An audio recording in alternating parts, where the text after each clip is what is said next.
Hello students, स्वागत है आप सभी का आज के वीडियो में। आज का हमारा वीडियो चैप्टर नंबर 6 के क्वेश्चन आंसर का वीडियो होने वाला है।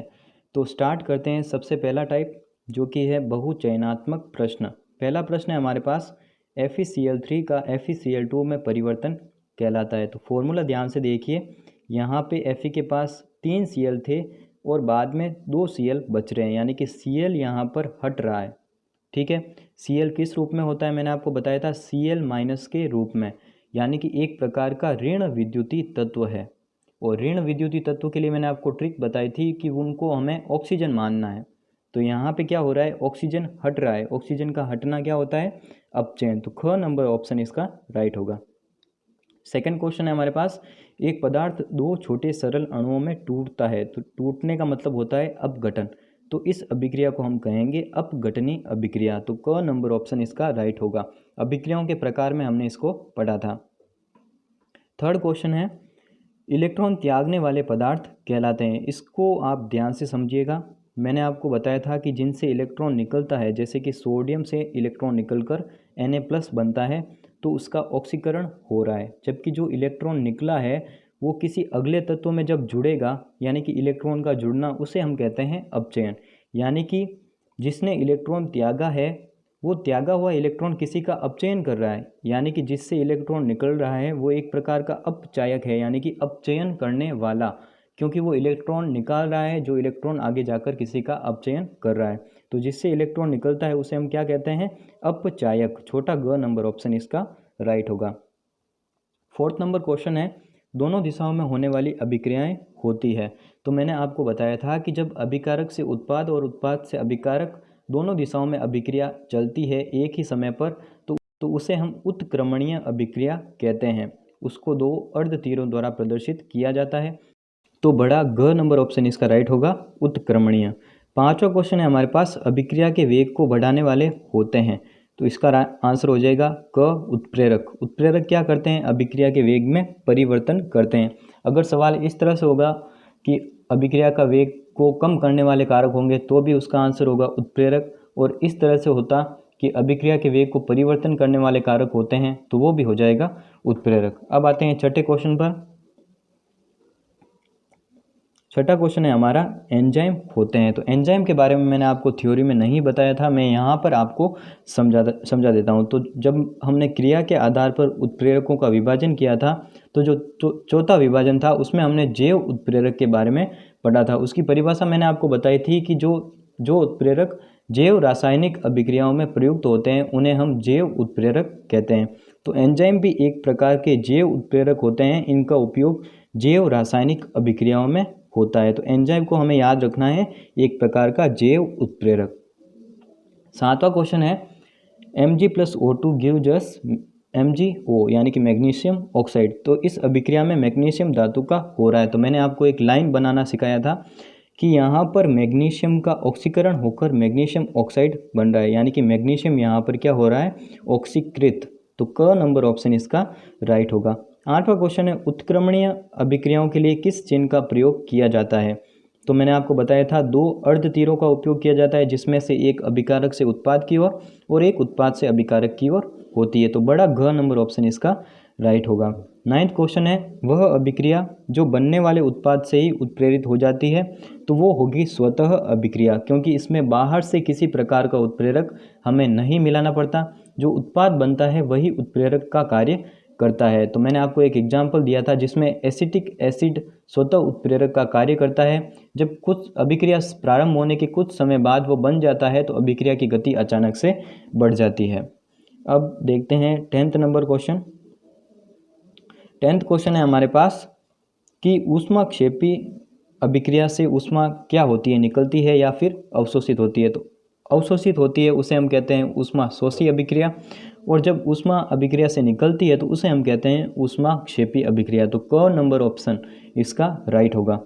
अब देखते हैं अति लघुत्तरात्मक प्रश्न। 11वां क्वेश्चन है, रासायनिक परिवर्तन से आप क्या समझते हैं। जब हमने चैप्टर की शुरुआत की थी तो सबसे पहले हमने रासायनिक और भौतिक परिवर्तन पढ़े थे।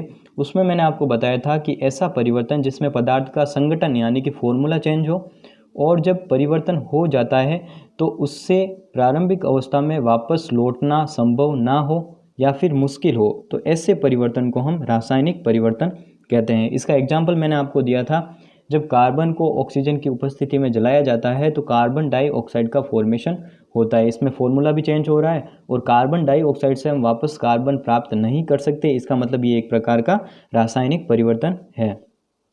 12वां क्वेश्चन है, वनस्पति तेल को वनस्पति घी में कन्वर्ट करने वाले उत्प्रेरक का नाम बताइए। तो इसका हो जाएगा निकल। मैंने अभिक्रिया 2-3 बार आपको लिख के बताई थी, निकल होगा उत्प्रेरक। और अगर हमें पूछता कि इस अभिक्रिया में उत्प्रेरक वर्धक कौन सा होता है, तो वो हो जाएगा कॉपर धातु। ठीक है, निकल / कॉपर धातु। 13वां क्वेश्चन है हमारे पास, उत्प्रेरण कितने प्रकार का होता है। तो जितने प्रकार के उत्प्रेरक होते हैं उतने ही प्रकार का उत्प्रेरण होता है। जैसे कि हमने पढ़ा था, क्रिया के आधार पर उत्प्रेरक 4 प्रकार के होते हैं, उसी आधार पर उत्प्रेरण भी 4 प्रकार का हो जाएगा। धनात्मक उत्प्रेरण, ऋणात्मक उत्प्रेरण, और फिर आ जाएगा जैव उत्प्रेरण, और फिर हो जाएगा स्वतः उत्प्रेरण। इस प्रकार से आप इसको डिवाइड कर सकते हैं। फिर आता है 14वां क्वेश्चन कि zinc + copper sulphate gives us zinc sulphate + copper, यह किस प्रकार की अभिक्रिया का उदाहरण है। तो यहाँ पर कॉपर धातु को जिंक प्रतिस्थापित कर रहा है या फिर विस्थापित कर रहा है, तो ये एक प्रकार की विस्थापन अभिक्रिया का एग्जाम्पल है। विस्थापन क्यों होता है ये मैंने आपको बताया था, क्योंकि जिंक की क्रियाशीलता कॉपर से अधिक होती है। 15वां क्वेश्चन है, रेडॉक्स अभिक्रिया का एक उदाहरण दीजिए। तो जो सेकंड नंबर एग्जाम्पल हमने पढ़ा था कि Fe2O3 कार्बन मोनोऑक्साइड के साथ अभिक्रिया करके Fe+ कार्बन डाइऑक्साइड का निर्माण करती है, तो इस अभिक्रिया में आयरन के साथ वाला ऑक्सीजन हट जाता है और ओनली फॉर आयरन बचता है, यानी कि Fe2O3 का अपचयन Fe के रूप में हो रहा है, जबकि कार्बन मोनोऑक्साइड का ऑक्सीकरण हो रहा है, क्योंकि इसमें ऑक्सीजन जुड़ रहा है। किस रूप में ऑक्सीकरण हो रहा है? CO2 के रूप में। तो ये एक प्रकार का इसका एग्जाम्पल हो जाएगा। 16वां क्वेश्चन है, उत्क्रमणीय अभिक्रिया किसे कहते हैं। तो ऐसी अभिक्रिया जिसमें अभिकारक से उत्पाद भी बने और उसी समय उत्पाद से वापस अभिकारक भी बने। मैंने आपको बताया था 2 अर्ध तीरों के माध्यम से प्रदर्शित किया जाता है, जिसमें से ऊपर वाला अर्ध तीर अभिकारक से उत्पाद की ओर और नीचे वाला अर्ध तीर उत्पाद से अभिकारक की ओर होता है। 17वां क्वेश्चन है, उत्प्रेरक वर्धक व उत्प्रेरक विष का क्या कार्य होता है। तो मैंने आपको समझाया था, वर्धक का मतलब होता है बढ़ाना। तो यहाँ पर जो उत्प्रेरक की क्रियाशीलता को बढ़ाते हैं उसे हम कहते हैं उत्प्रेरक वर्धक, और विष का मतलब होता है विष देना या फिर अगले वाले को कमज़ोर करना। तो ऐसे पदार्थ जो उत्प्रेरक की क्रियाशीलता को कम करते हैं उसे हम कहते हैं उत्प्रेरक विष। तो 17वां सवाल आपके लिए क्लियर हो चुका होगा। 18वां क्वेश्चन है हमारे पास, अम्ल व क्षार की परस्पर अभिक्रिया कौन सी अभिक्रिया होती है। तो पैटर्न मैंने आपको 5वीं यूनिट से समझाना स्टार्ट किया था, जो अभी तक चल रहा है। अम्ल + क्षार मिलकर लवण + जल का निर्माण करते हैं। इस अभिक्रिया को हम उदासीनीकरण अभिक्रिया कहते हैं। 19वां क्वेश्चन है, वेग के आधार पर अभिक्रिया कितने प्रकार की होती है।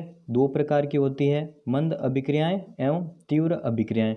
अगर आपको याद आ रहा हो तो मैंने आपको मंद अभिक्रिया में आपको बताया था KClO3 अपघटित होकर KCl + O2 बनाता है, और तीव्र अभिक्रिया का एग्जाम्पल मैंने आपको बताया था कि वे सभी अभिक्रियाएं जिनमें प्रबल क्षार और प्रबल अम्ल के मध्य अभिक्रिया होती है वे लगभग 10⁻⁻10 सेकेंड में कंप्लीट हो जाती है, यानी कि वे एक प्रकार की तीव्र अभिक्रियाएं होती है। 20वां क्वेश्चन है, ताप अपघटन अभिक्रिया का उदाहरण दीजिए। तो तापीय अपघटन वाले टॉपिक में हमने CaCO3 का अपघटन किया था, जिससे कैल्शियम ऑक्साइड + CO2 का फॉर्मेशन हुआ था। एक प्रकार का इसका एग्जाम्पल हो जाएगा। अब देखते हैं 21वां क्वेश्चन। तो 21वां क्वेश्चन है हमारे पास, किसी अभिक्रिया में उत्प्रेरक का क्या कार्य होता है। तो उत्प्रेरक क्या करते हैं, किसी रासायनिक अभिक्रिया के वेग में परिवर्तन करते हैं। ठीक है, वेग को बढ़ा भी सकते हैं और घटा भी सकते हैं। 22वां क्वेश्चन है, रासायनिक अभिक्रिया के संतुलन का आधारभूत सिद्धांत क्या है। तो इसका सिद्धांत होगा द्रव्यमान संरक्षण का सिद्धांत। मैंने आपको बताया था, जब रासायनिक अभिक्रिया के गुण मैंने आपको बताए थे कि दोनों ओर अभिकारक और उत्पाद का द्रव्यमान समान रहता है और साथ ही परमाणुओं की संख्या भी समान रहती है। तो सिद्धांत क्या हो जाएगा, द्रव्यमान संरक्षण के सिद्धांत पर आधारित है। 23वां क्वेश्चन है, रेडॉक्स अभिक्रिया किसे कहते हैं। तो ऐसी रासायनिक अभिक्रिया जिसमें ऑक्सीकरण और अपचयन दोनों घटनाएं एक साथ प्रेक्षित हो तो उसे हम रेडॉक्स अभिक्रिया कहते हैं। मैंने आपको पीछे एग्जाम्पल बताया था, जब Fe2O3 की अभिक्रिया कार्बन मोनोऑक्साइड के साथ करवाते हैं तो Fe+CO2 बनता है, जिसमें Fe2O3 का अपचयन Fe के रूप में और कार्बन मोनोऑक्साइड का ऑक्सीकरण CO2 के रूप में होता है। 24वां क्वेश्चन है, कोयले का दहन कौन सी अभिक्रिया है? तो दहन की अभिक्रिया पहले याद कीजिए, C+O2 gives us CO2, यानी कि दो अभिकारक मिलकर एक ही प्रोडक्ट का निर्माण कर रहे हैं। तो क्या हो जाएगा इसमें? योगात्मक या फिर संयुग्मन अभिक्रिया। 25वां क्वेश्चन है, प्रबल अम्ल व प्रबल क्षार के मध्य अभिक्रिया कराने पर विलयन की pH कितनी होती है? तो सबसे पहले याद करें कि जब प्रबल अम्ल और प्रबल क्षार को मिलाते हैं तो किस टाइप का लवण बनता है। मैंने बताया था कि दोनों की शक्ति समान है, दोनों प्रबल है, तो रिजल्ट क्या मिलेगा? न्यूट्रल, यानी कि उदासीन लवण हमें मिलेगा। तो जो विलयन होगा वो भी किस प्रकृति का होगा? उदासीन विलयन। तो उदासीन विलयन की pH मैंने आपको 5वें चैप्टर में समझाई थी और इस चैप्टर में भी बताया था कि 7 होती है। तो इसका आंसर होगा pH = 7। अब आते हैं लघुतरात्मक प्रश्नों पर। तो पहला प्रश्न यानी कि 26वां प्रश्न है, भौतिक एवं रासायनिक परिवर्तन में अंतर लिखें। तो जो चैप्टर की मैंने शुरुआत की थी उसमें मैंने आपको भौतिक एवं रासायनिक परिवर्तन डिटेल में समझाया था। अभी के लिए हमें 3 अंतर मैं आपको बता देता हूँ। पहला अंतर हो जाएगा कि भौतिक परिवर्तन में किसी पदार्थ का रासायनिक संगठन नहीं बदलता, यानी कि केमिकल फॉर्मूला या फिर सूत्र होता है उसमें परिवर्तन नहीं आता, जबकि रासायनिक परिवर्तन में फॉर्मूला चेंज होता है। दूसरा अंतर हो जाएगा कि भौतिक परिवर्तन होने के बाद वापस से प्रारंभिक अवस्था में लौट सकते हैं, जबकि रासायनिक परिवर्तन होने के बाद यह आवश्यक नहीं है कि हम प्रारंभिक अवस्था में लौट पाएँ। तीसरा अंतर हो जाएगा कि भौतिक परिवर्तन अस्थायी प्रकृति का होता है, कुछ समय के लिए होता है, जबकि रासायनिक परिवर्तन स्थायी प्रकृति का होता है, यह लंबे समय के लिए होता है। फिर हम एक एक एग्जाम्पल इनके दे सकते हैं, जैसे कि लोहे का कुछ समय के लिए चुंबकित होना एक प्रकार का भौतिक परिवर्तन है, जबकि दूध का दही में बदलना एक प्रकार का रासायनिक परिवर्तन है। तो 4 प्रकार के अंतर यहाँ पर हो जाएंगे। 27वां क्वेश्चन है, संयुग्मन व अपघटनीय अभिक्रियाओं को एक एक उदाहरण के साथ लिखो। तो संयुग्मन का मतलब होता है युग्मन यानी कि जुड़ना, तो इसका एग्जाम्पल हो जाएगा C+O2 gives us CO2। अपघटनीय अभिक्रिया यानी कि टूटना, तो इसका एग्जाम्पल हो जाएगा CaCO3 टूट करके CaO+CO2 का निर्माण करता है। बहुत ही आसान एग्जाम्पल है।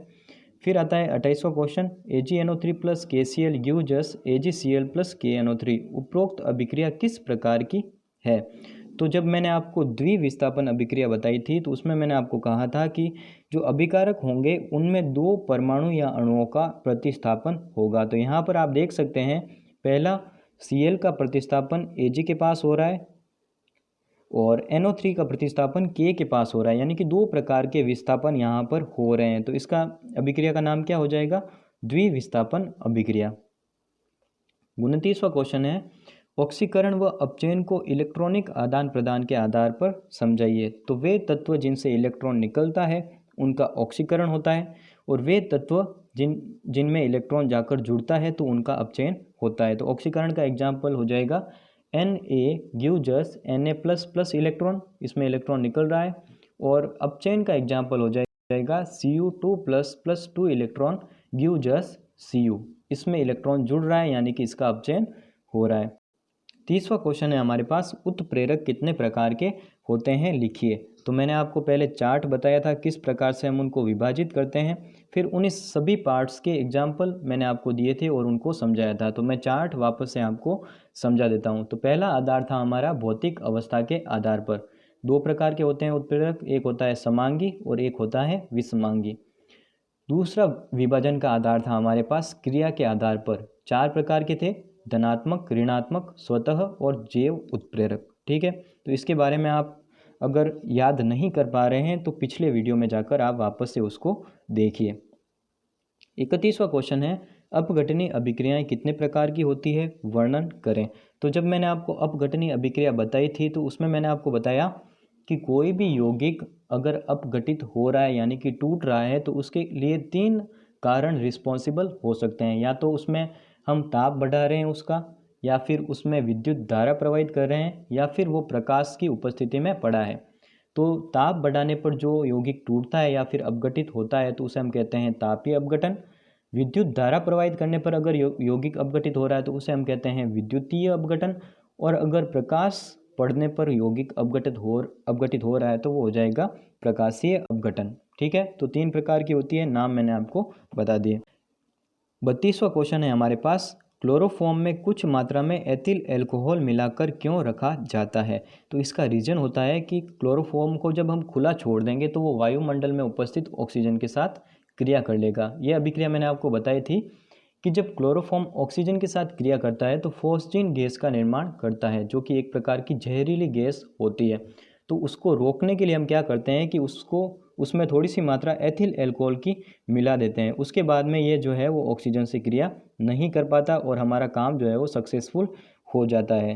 तो आप समझ पा रहे होंगे कि फॉस्जीन गैस को बनने से रोकने के लिए हम क्लोरोफॉर्म में कुछ मात्रा में एथिल अल्कोहल मिलाते हैं।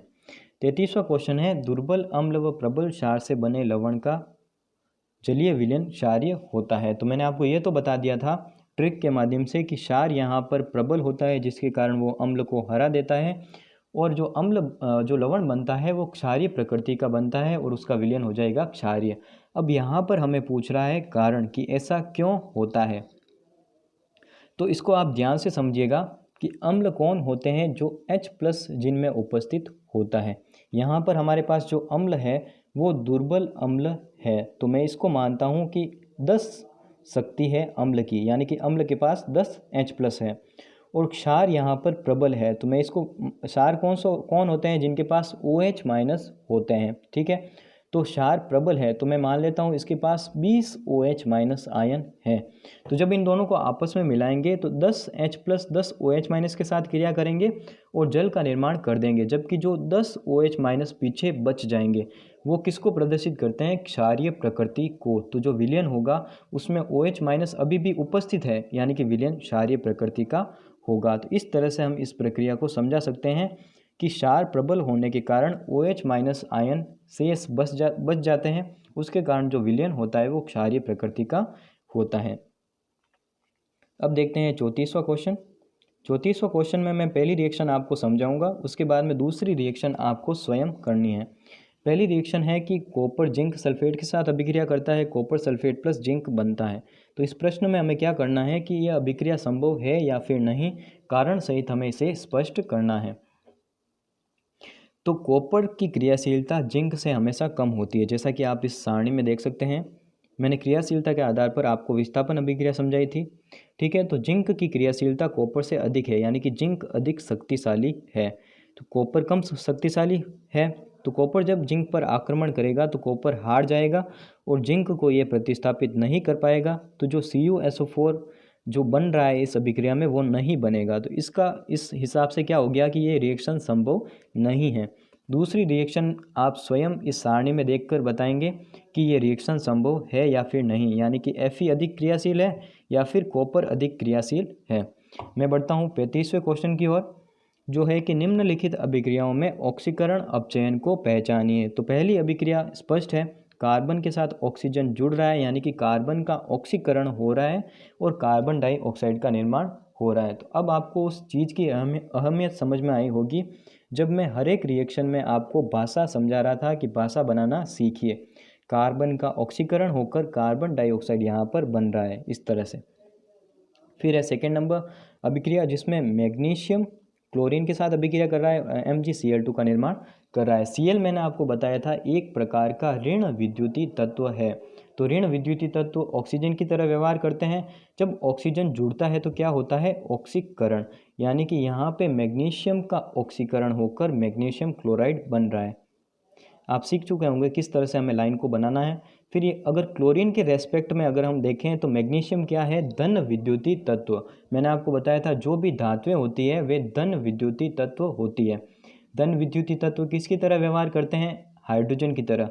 हाइड्रोजन अगर किसी में जुड़ता है तो क्या होता है, अपचयन, यानी कि यहाँ पे क्लोरीन का अपचयन होकर मैग्नीशियम क्लोराइड बन रहा है। इस तरह से हमें इसको पहचानना है। थर्ड एग्जाम्पल है या फिर थर्ड अभिक्रिया है, जिंक ऑक्साइड कार्बन के साथ अभिक्रिया कर रहा है और जिंक प्लस कार्बन मोनोऑक्साइड बना रहा है। तो इसमें हम देख रहे हैं कि जिंक से ऑक्सीजन हट रहा है और जिंक प्राप्त हो रहा है, यानी कि जिंक ऑक्साइड का अपचयन जो है वो जिंक के रूप में हो रहा है, जबकि कार्बन के साथ यहाँ पर ऑक्सीजन जुड़ रहा है, यानी कि कार्बन का ऑक्सीकरण कार्बन मोनोऑक्साइड के रूप में हो रहा है। चौथा एग्जाम्पल जो हमने रेडॉक्स अभिक्रिया का सेकेंड एग्जाम्पल लिया था, Fe2O3 + 3CO gives 2Fe + 3CO2। यहाँ पर Fe के पास जो ऑक्सीजन है वो पूरी तरह से हट चुके हैं, ओनली फॉर Fe बचा है। तो ऑक्सीजन का हटना क्या होता है? अपचयन। तो यहाँ पर Fe2O3 का अपचयन Fe के रूप में हो रहा है, जबकि कार्बन मोनोऑक्साइड के साथ एक ऑक्सीजन ऐड हो रहा है और कार्बन डाइऑक्साइड बन रहा है, यानी कि कार्बन मोनोऑक्साइड का ऑक्सीकरण कार्बन डाइऑक्साइड के रूप में हो रहा है। तो आपको मूल रूप से इस लाइन को बनाना सीखना होगा, जिसके माध्यम से आप आसानी से बता सकते हैं कि किसका ऑक्सीकरण हो रहा है और किसका अपचयन हो रहा है। अब देखते हैं हम निबंधात्मक प्रश्न। तो निबंधात्मक प्रश्न मैं आपको यहाँ पर नहीं समझा सकता, तो मैं आपको वीडियो बताऊंगा कि किस वीडियो में हमने इस टॉपिक को पढ़ा था। अगर आपको कुछ भी क्वेश्चन में डाउट हो तो उस वीडियो पर जाकर आप अपने डाउट क्लियर कर सकते हैं। तो 37वां क्वेश्चन, रासायनिक अभिक्रियाएं कितने प्रकार की होती है, वर्णन करें। तो साइड में जो वीडियो देख रहे हैं उसमें हमने रासायनिक अभिक्रिया के बारे में पढ़ा है। ऑक्सीकरण, 38वां क्वेश्चन है, ऑक्सीकरण अपचयन से आप क्या समझते हैं, उदाहरणों के साथ व्याख्या करें। तो इस वाले वीडियो में हमने इस टॉपिक के बारे में डिटेल में पढ़ा था।